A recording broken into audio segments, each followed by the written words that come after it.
এটা হচ্ছে আপনার ইয়েলো গোল্ডেনের বেবি। এর বয়স আনুমানিক 15 থেকে 16 দিন হয়ে গেছে, বেশি হবে। আমার এখানে আপনার করা আছে। বাচ্চাটা আপনার ডিমটা দিয়েছিলাম হচ্ছে 28 তারিখে, ফুটেছে 12 তারিখে। এটা আপনার হচ্ছে 12 তারিখের বেবি। এর বয়স ধরেন যে আজকে ওরকমই এবারে।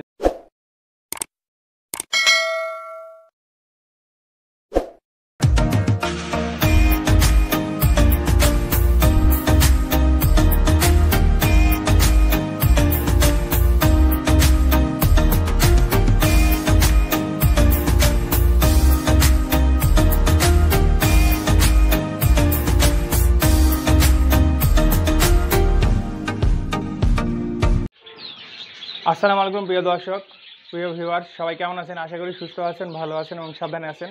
এইটা হচ্ছে এই ভিডিওর পার্ট 2। আমরা মনির ভাইয়ের খামারে আবার চলে আসলাম পার্ট 2 ভিডিও নিয়ে। পার্ট 1-এ দেখাইছিলাম জাভা নিয়ে। জাভার ভিডিও আমাদের চ্যানেলে আপলোড করা আছে, সবাই দেখে নেবেন। তো আজকের ভিডিওতে আমরা দেখাবো হচ্ছে ফিঞ্চ পাখি নিয়ে ফুল সেট আপ, কী খাবার লাগে, কেমন খরচ হতে পারে, বাজারে প্রাইস কত। আর তারপরে পার্ট 3-তে আমরা দেখাবো ইংলিশ বাজিগার আছে, বেশ বড় বড় সাইজ, অনেক সুন্দর, বেশ কয়েক জোড়া আছে। তার আগে একটু যারা নতুন দেখছেন তাদের জন্য আমরা হচ্ছে মনির ভাইয়ের সাথে একটু পরিচিত হইনি। আসসালামু আলাইকুম, কেমন আছেন? ওয়ালাইকুম আসসালাম ভাই, আলহামদুলিল্লাহ ভালো আছি ভাই। আচ্ছা, তো আমরা ফিঞ্চ নিয়ে আজকে দেখবো। জি ভাই, প্রথমে একটু জানাতে যাচ্ছি যে কত জোড়া ফিঞ্চ আছে আনুমানিক? ভাই এখানে আপনার আমার ফিঞ্চ আছে আপনার এখানে 40 জোড়া, আর এখানে মোটামুটি আপনার 25 জোড়া, অন এভারেজে 60-65 জোড়া আছে। 60-65 জোড়া আছে, জি। আচ্ছা, মোটামুটি কি জাতের আছে ভাই? এখানে জাত বলতে আমার এখানে সব বেসিক্যালি সব ফোস্টারিং পেয়ার, তো ম্যাক্সিমাম ফোস্টারিং তো এক জাতেরই, কিন্তু আপনার হচ্ছে কালার ভেদে এদের আর কি নামটা হচ্ছে কি আলাদা। আচ্ছা আচ্ছা আচ্ছা, আমরা একটু কাছ থেকে দেখি। যেমন এদিকে সাদা কালার দেখতে পাচ্ছি। হ্যাঁ, এটাকে বলে, এটা আসলে এখন এটা আপনার ফোস্টারিং, সব ফোস্টারিং পেয়ার, মানে সাদা যেটা মাথায় ঝুঁটি আছে এটাকে বলে ক্রেস্টেড, হোয়াইট ক্রেস্টেড, আর যেটা ঝুঁটি ছাড়া সেটা হচ্ছে নন ক্রেস্টেড। এগুলো কি বেঙ্গলি বলে? জি, এগুলো সব বেঙ্গলি ফিঞ্চের চকো বেঙ্গলি বলে। আচ্ছা আচ্ছা, তারপর আর একটু মানে মোটামুটি সব এই আমার কাছে নাকি ফ্যামিলি। জি, এটা ফ্যামিলি বলতে এখানে আমার ফোস্টারিং পেয়ার, তো এই যে ডিমে ফোস্টার দেওয়া আছে, তো আর কি ওই ডিমে তা দিচ্ছে। এই যে একটা বেবিও আছে, দেখেন আল্লাহর রহমতে একটা বেবিও আছে। আমার ফোস্টারিং পেয়ার অনেক থাকার কারণে আমি আসলে একটা দুইটা করে আর কি ডিম বাচ্চা করাই। আচ্ছা, এগুলো সব হচ্ছে গোল্ডেন পাখির বেবি। আমার ওই সাইডে হচ্ছে গোল্ডেনের সেট আপ আছে, ওইটা আপনাকে দেখাচ্ছি। আচ্ছা ঠিক আছে, আমরা দেখবো। এদিকে ম্যাক্সিমাম ডিম বাচ্চা আছে না? না, ম্যাক্সিমাম না ভাই, মানে কিছু কিছু খাঁচাতে আর কি ডিম আছে, বাচ্চা আছে। তো এটাতে আপনি দেখালাম যে বাচ্চা আছে, ওই সাইডে কিছু আছে। এই সাইডেরটাতে আপনার মোটামুটি কয়েক পেয়ারের কাছে ডিম বাচ্চা আছে। যেহেতু আমার মানে নতুন আর কি সেট আপ দেওয়া, তো এই জন্য আর কি সেভাবে ডিম বাচ্চা করছে, যতটুকু করছে ততটুকু আমি ফোস্টারিং দিচ্ছি। আচ্ছা, আমরা এদিকে যাই দেখি। যেমন এই যে এইখানে আমার বলছি ভাই, ফোস্টারিং পেয়ার আমার অনেক, তো এর জন্য আমি বলছি একটা দুটো করে ডিম বাচ্চা করে। যেমন এটা হচ্ছে আপনার গোল্ডেনের বেবি, এটা হচ্ছে আপনার ইয়েলো গোল্ডেনের বেবি। এর বয়স আনুমানিক 15 থেকে 16 দিন হয়ে গেছে, বেশি হবে।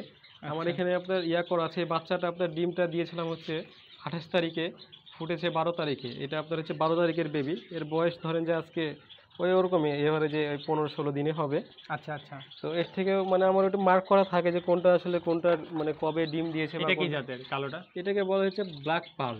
আচ্ছা আচ্ছা, জি, এটা হচ্ছে ব্ল্যাক পার্ল। আমার এখানে বেবি আছে, এখান থেকে একটা বেবি দেখায়, দুইটা। এই যে দুইটা বেবি, এই দুইটা বেবি হচ্ছে আপনার গ্রিন ব্যাক গোল্ডিয়ানের। এই যে দুইটা বেবি। আচ্ছা, কেমন বয়স হতে পারে? এদের বয়স আছে ভাই আপনার ওরকমই ভাই, ওই 12-13 দিন হবে বয়স এদের। মানে 2-4 দিন করে কম বেশি করা আছে, 12-13 দিন বয়স হবে এদের। আচ্ছা, ফিঞ্চেরও যেটা আমি প্রথমে দেখলাম পজিটিভ দিক ভালো লাগলো, সাউন্ডটা অনেক কম ফিঞ্চের, সুন্দর নিরিবিলি পরিবেশ মনে হবে ফিঞ্চ রাখলে।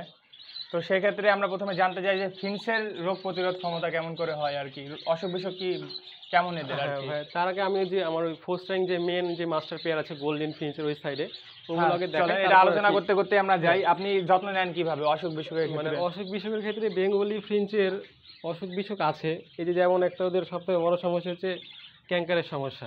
আচ্ছা, মানে ওদের ক্যাঙ্কার বলতে বেঙ্গলি থেকে ক্যাঙ্কার মূলত ছড়ায়। তো আপনার এবং এরপরে দেখা যাচ্ছে ক্যাঙ্কার হলে পাখিটার বুকটা শুকিয়ে যায় এবং ওদের ঠান্ডা লাগলেও ওদের সমস্যা হয়। তাছাড়া এমনি নর্মালি তেমন কোনো সমস্যা কারো ইনশাআল্লাহ পাখির হয় যদি না। কোনো সমস্যা হয় সেক্ষেত্রে আপনার নাম্বার তো দেওয়া থাকবে, পরামর্শ দিবেন তাই না? হ্যাঁ ইনশাআল্লাহ ভাই, যতটুকু জানি জানার চেষ্টা করব। আচ্ছা আচ্ছা, সুন্দর। তো কোনটা এখানে দেখবো যে আমরা? এটা অনেক পেয়ারগুলো সুন্দর আছে, লাগছে। এটা বলে আপনার হচ্ছে ইয়েলো গোল্ডেনের পেয়ার, মানে ওই ব্রিডিং মোডে আছে দেখে মানে আর কি ফিমেলটার মানে দৃষ্টি আকর্ষণ করছে। দেখেন মাথা ঝুঁকাচ্ছে কত সুন্দর করে, এটা হচ্ছে মেল। আর আপনার হচ্ছে এটা হচ্ছে এই পেয়ারটা হচ্ছে গ্রিন ব্ল্যাক গোল্ডেন বলে।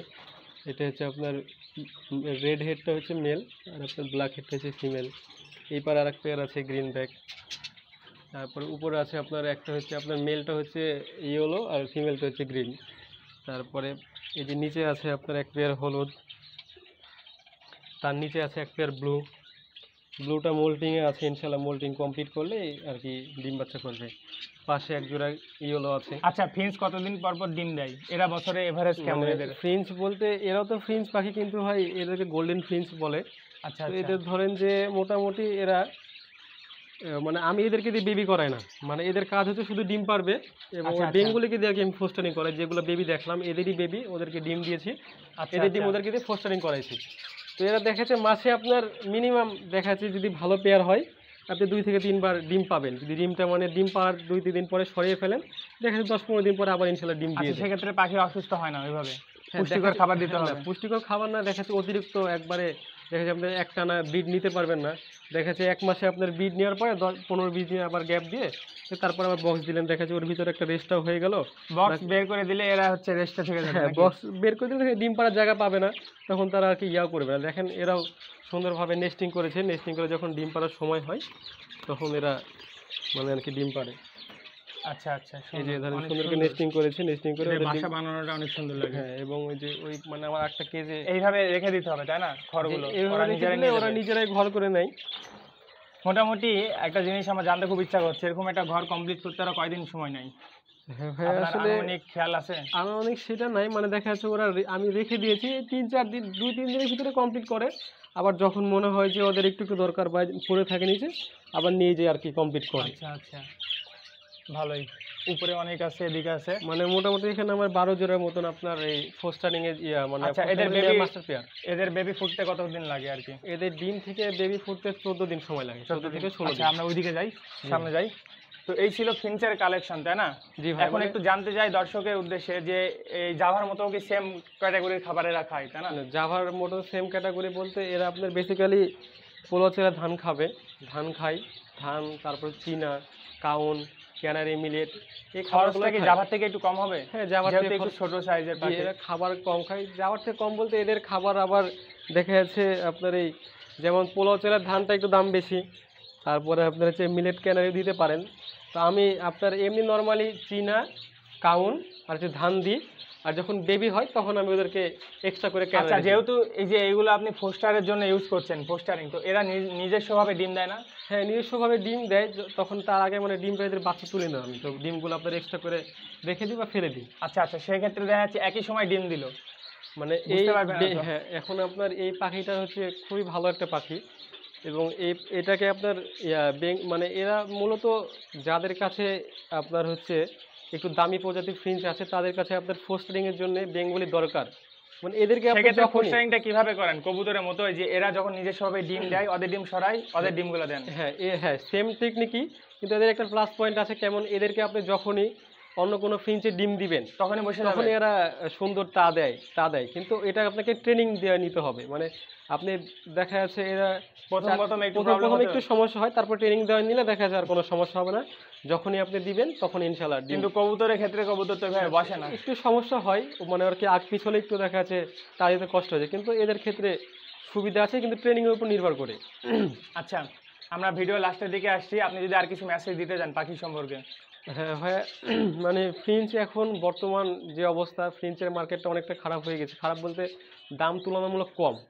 তো এই জন্য ফ্রিঞ্চে যদি কেউ আসলে পুষতে চান অবশ্যই যাচাই মানে আর কি দেখে শুনে অবশ্যই পোষার চেষ্টা করবেন। আর মানে আমার বেসিক্যালি এই ফ্রিঞ্চটা আমি ফ্রিঞ্চ পাখি দিয়ে বড় করে শুরু করেছিলাম, এই জন্য আমি এটার উপরে আছি। তো মোটামুটি এখন গোল্ডেন ফ্রিঞ্চটা বাজার আছে, নাই বলে না, আছে, কিন্তু তুলনামূলক কম। মানে এর জন্য আমার গোল্ডেন ফিঞ্চের প্রাইস আগে কেমন ছিল পেয়ার? গোল্ডেন ফিঞ্চ আজ থেকে প্রায় আপনার 1 বছর আগে হলুদগুলো বিক্রি হতো 6,000, 6,500, 7,000 পর্যন্ত। যারা বড় বিডার আছে তারা সেল করতো। এবং গ্রিনগুলো 5000, সর্বনিম্ন 5000, 6000। এখন এখন কত সেই নেমে পাখিটা নেমে এসছে আপনার মোটামুটি অনেকে অনেক কম দামে সেল করে, কিন্তু মিনিমাম একটা প্রাইস যেটা সেটা হচ্ছে আপনার গ্রিনগুলো হচ্ছে আপনার 3000 আর ইয়েলোগুলো হচ্ছে 4000, মানে মিনিমাম প্রাইস আর কি এটা। 1-1500 টাকা কমে গেছে অনেকটাই। হ্যাঁ, মোটামুটি 1-1500, 2000 টাকা কমে গেছে এক প্রাইস। আচ্ছা ঠিক আছে, আর কিছু যদি তথ্য দিতে চান দর্শককে?